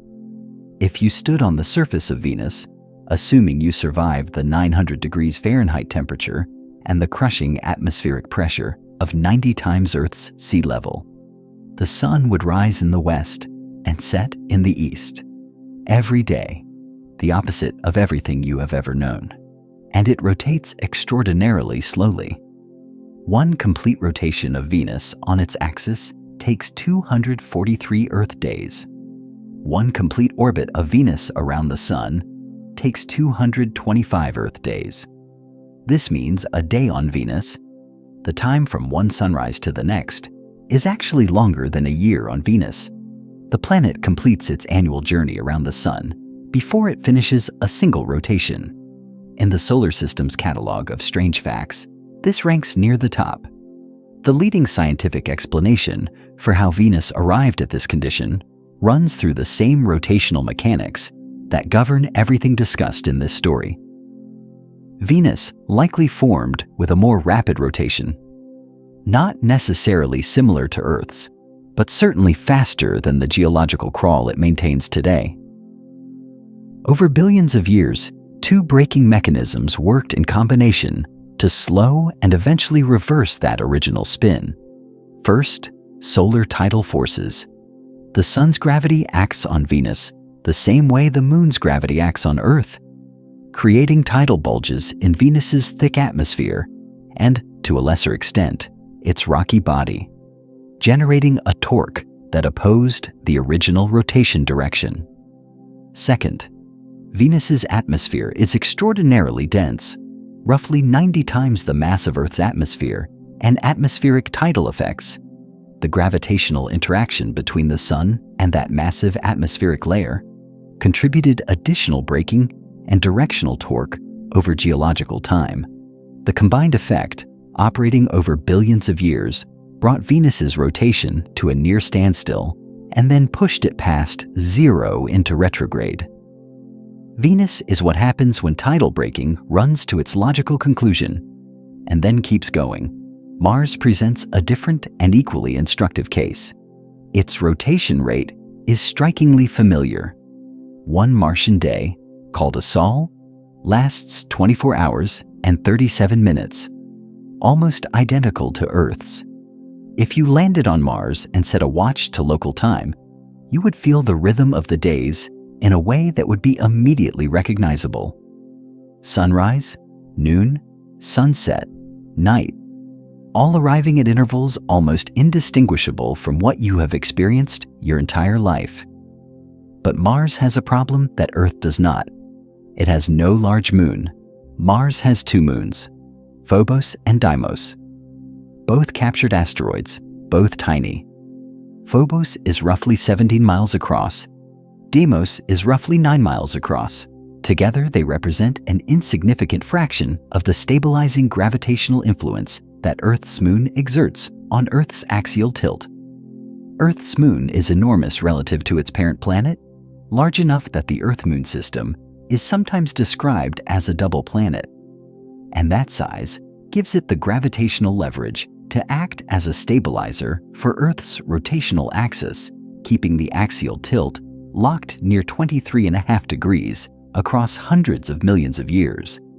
Without that stabilization, Mars's axial tilt wanders. Not slightly, dramatically. Astronomical models show that Mars's obliquity, the angle of its axial tilt, has varied from near 0 degrees to over 60 degrees over the course of millions of years, driven by gravitational interactions with the other planets and the Sun in the absence of a large, stabilizing moon. At near zero obliquity, Mars would have essentially no seasons. Polar regions permanently cold, equatorial regions permanently warm. At 60+ degrees of obliquity, the poles would receive more sunlight than the equator during summer, completely inverting the current climate pattern. These are not marginal climate shifts.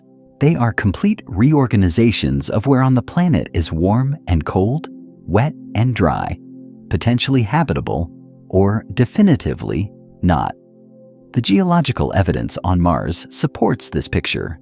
Ancient river channels carved by liquid water tell of warmer, wetter periods. Polar ice cap deposits show layering patterns consistent with dramatic historical climate swings. Mars has experienced climate changes that dwarf anything in Earth's historical record, not because of greenhouse gases or asteroid impacts alone, but because its rotational axis has been swinging freely through tens of degrees of tilt across geological time with no large moon to hold it steady. Earth's moon, which formed most likely from the debris ejected when a Mars-sized body collided with the early Earth approximately 4.5 billion years ago, has an unusually large mass relative to its host planet. That accident of formation gave Earth a gravitational anchor that Mars never had.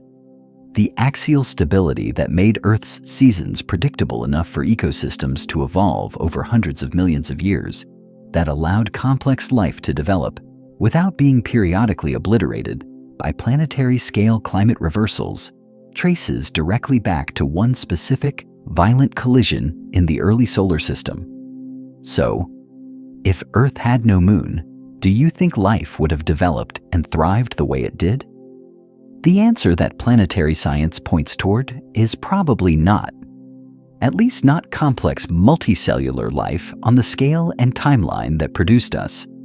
Single-celled organisms might have survived the axial swings, but the hundreds of millions of years of relatively stable seasons required for the evolution of complex ecosystems, nervous systems, and eventually technological civilization require a degree of climate predictability that an unstabilized rotational axis cannot provide across geological time.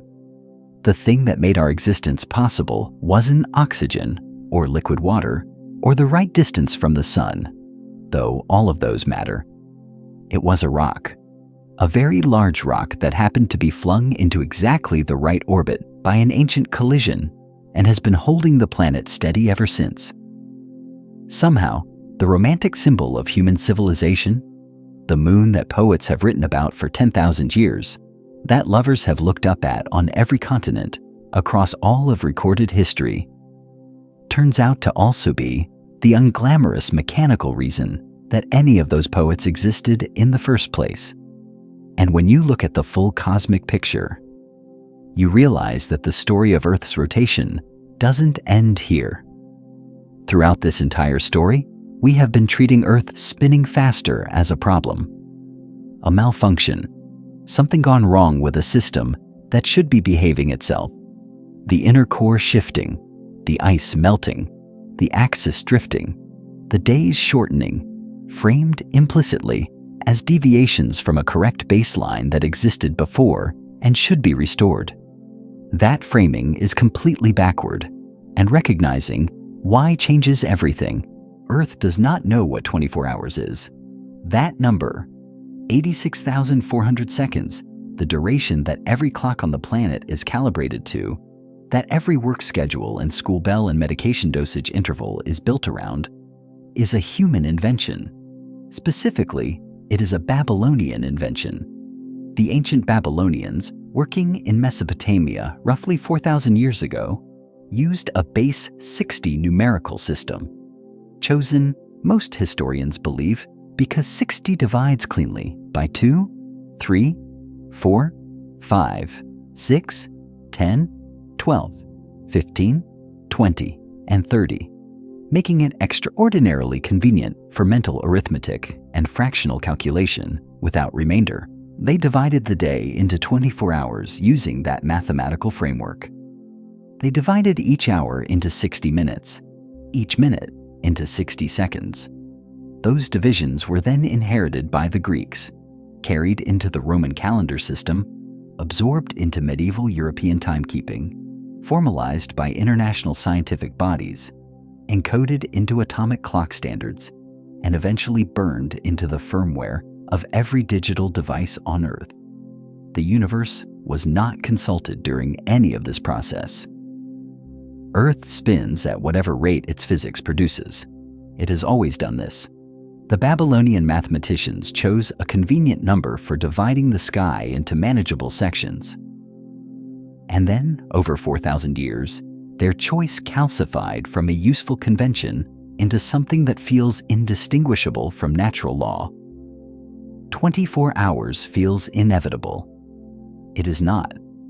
It is arithmetic that happened to stick.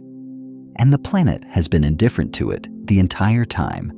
This world has rotated through a 6-hour day, with 4 sunrises per 24-hour period by modern counting. It has rotated through an 18-hour day, through a 21-hour day preserved in Grand Canyon sediments. At every single one of those rotation rates, life adapted. Not because the organisms living then were resilient in some admirable conscious way, but because they had no reference point for any other rhythm. A trilobite in a Cambrian ocean with a 22-hour day did not experience itself as living through an anomalous moment in planetary history. It simply lived. Its biochemistry tuned itself to the light-dark cycle that existed, whatever that cycle happened to be. The circadian rhythms of every living thing on Earth at any given moment in history have always been calibrated to the day that actually existed, not to some ideal, correct canonical day that physics was supposed to produce. Every organism that ever lived on this planet adapted completely to whatever rotation rate it found. None of them knew anything different, which leads to the genuinely strange realization sitting at the center of this entire story. The weird thing about Earth's rotation changing is not that it is changing. It has always changed. It will always change. The weird thing, the historically unprecedented thing, the thing that has never happened in 4.5 billion years of this planet's existence, is that one species noticed.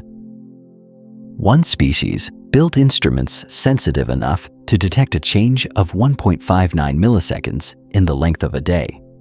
One species constructed a global network of radio telescopes pointed at galaxies 10 billion light-years away, specifically to measure how fast their own planet is spinning.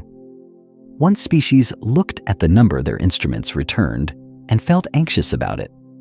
Every other organism in the history of this planet simply lived inside whatever rotation rate existed and called it normal, because for each of them it was.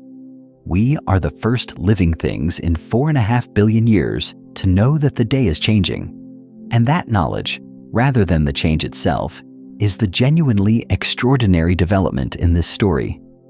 But now, the final layer, the one that sits beneath everything else discussed in this story, including the physics of rotation and the definition of time, the one that, if it turns out to be correct, makes the entire framework we have been using to understand Earth's changing rotation look like a local approximation of something far stranger, certain constants in physics, the speed of light, the gravitational constant, the fine structure constant that governs electromagnetic interactions, are called constants because every measurement ever taken confirms them as fixed, universal, unchanging. The speed of light in a vacuum is approximately 186,000 miles per second, everywhere we have ever looked, at every cosmological epoch we have ever been able to probe. The gravitational constant sets the strength of gravitational attraction between any two masses anywhere in the universe. These numbers are baked into the equations of physics at the most fundamental level. They are not outputs of those equations. They are inputs, the rules themselves. But a growing body of observational evidence from astrophysics has been quietly accumulating over the past 2 decades, suggesting that some of these constants may not be perfectly constant across cosmic time and cosmic scale. Studies of quasar absorption spectra, the light from ancient distant active galactic nuclei that has been traveling toward Earth for billions of years, have detected what appear to be slight variations in the fine structure constant when comparing measurements across different epochs and different directions in the universe. The results are contested. The methodology is debated. No consensus has formed. But the data has not gone away.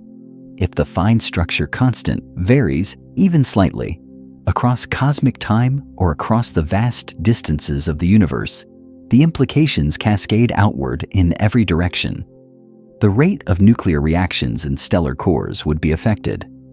The wavelengths of light emitted by atoms would shift. The strength of electromagnetic forces governing chemistry would differ in other regions of the cosmos or in the deep past, and the tidal forces that govern planetary rotation, which depend on gravitational interactions governed by the gravitational constant, could in principle operate at slightly different effective strengths across cosmic timescales. The equations we use to model Earth's rotation and the Moon's tidal breaking are built on constants assumed to be fixed. If those constants drift, even at rates too slow to measure over centuries, but significant over billions of years, then the history of Earth's rotation we have reconstructed from tidal sediments and fossil coral, and the future we project forward from current data, are both built on a foundation that may be subtly incorrect in ways we cannot currently detect. Not only is the day changing, the laws that govern how the day changes may themselves be slowly, imperceptibly changing. On timescales that dwarf anything planetary science normally considers, Earth is spinning faster. We do not fully know why. And the universe has never once, in 4.5 billion years of this planet's existence, offered any guarantee that it would hold still long enough for any creature living on the surface to figure it out. The day is shorter than it was yesterday. It will be different again tomorrow.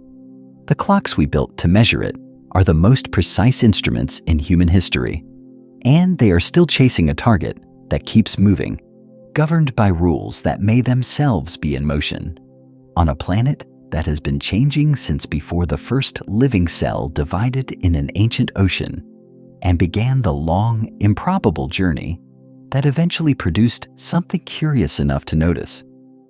We did not conquer time. We learned to count it, and the counting keeps getting more complicated the more precisely we try to do it.